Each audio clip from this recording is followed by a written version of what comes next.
It was almost 5 a.m. when I got Lonnie to the Dolores. I half carried him to the apartment, through the parking lot and up the back stairs. Once I got him inside, I stripped off his filthy clothes and threw him into the tub. I left him soaking in a couple of inches of tepid water while I called Ron Fegley, a doctor friend. "Jesus Christ," Ron said when I told him how many pills Lonnie had apparently swallowed. "He must have a hell of a tolerance for drugs." "I think he's had his share," I said.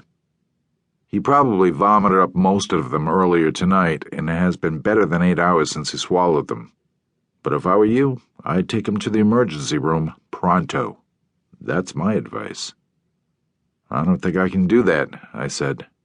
"Attempted suicide means psychiatric confinement and possibly a police report. I don't know what kind of criminal record Lonnie might have, but I don't want to put him in jail or in Longview. Besides, he said he didn't want to go to the hospital." "He's in a great condition to decide for himself," Ron said acidly. "Did it occur to you that he might be better off in jail or in some detox center?" "I'm not going to make that choice for him. At least, not while he's in this kind of shape." "Then keep him warm and keep an eye on him. If he starts looking shocky or goes into convulsions, call an ambulance, and I mean quick. You know you're going to have a lot of explaining to do if he dies on you." I thought it over and said, "I'll just have to take that chance." "It's your life," Ron said. "And his." After hanging up on Ron, I pulled Lonnie out of the tub and dried him off. With the dirt and blood washed off him, he looked a lot better than he had in the Encantada Motel. Like a haggard, graying version of the kid I remembered. His face was bruised, but the split lip wasn't serious, and although the black eye was mousing up, it wasn't a bad injury either. I took a look at his arms, expecting to find needle tracks. To my surprise, he didn't show any.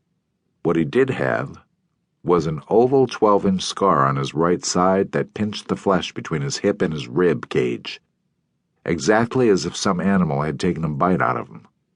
It looked like a gunshot wound, although it was awfully large for that.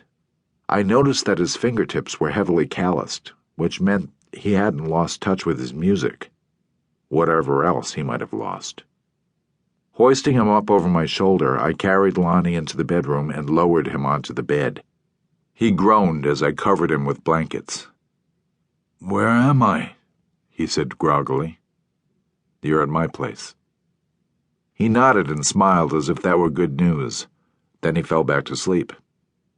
After putting Lonnie to bed, I took some fresh bedclothes out of the hall closet and made the living room sofa up for myself. It wasn't until I actually sat down on the couch that I realized how cold, wet, and tired I was.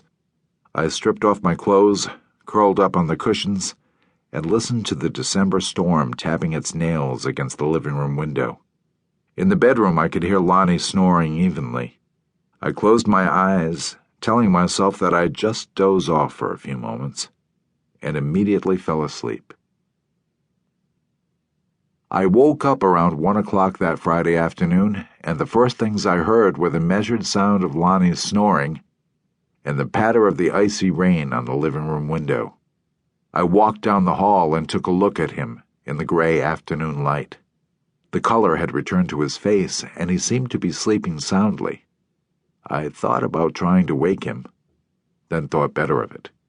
The fact that he hadn't died on me in the night was a relief, but I knew that Lonnie wouldn't see it that way. Junkies have a saying, "Dying is easy." I let him sleep. After fixing some coffee in the kitchenette, I gathered Lonnie's clothes together and went through them, looking for some clues to his recent past.